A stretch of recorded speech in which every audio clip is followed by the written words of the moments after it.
మీరు బలహీనులు కాక ధైర్యం వహించండి. ఎన్నాళ్ళు ధైర్యం వహించాలి? ఎప్పుడు జరుగుతుంది, ఎప్పుడు ఇస్తాడు, ఎప్పుడు నేను నిలబడుతున్నాను అనుకుంటున్నావు కదా.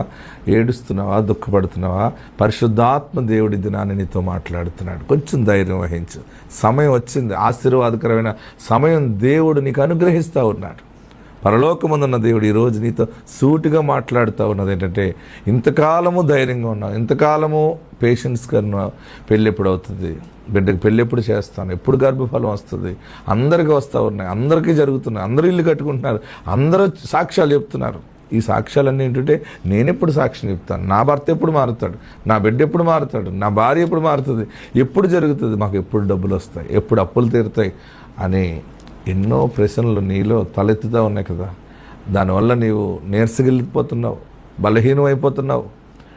నీలో నీవు కుమిలిపోవటం, నిన్ను కన్నా పరిశుద్ధమైన దైవ కుమారుడు యేసు ప్రభువారు చెప్తున్న గొప్ప మాట, మీరు బలహీనులు కాకండి అంటే బలంగా ఉండండి. ఎందుకు బలంగా ఉండాలంటే, మీ పని సఫలమవుతుంది.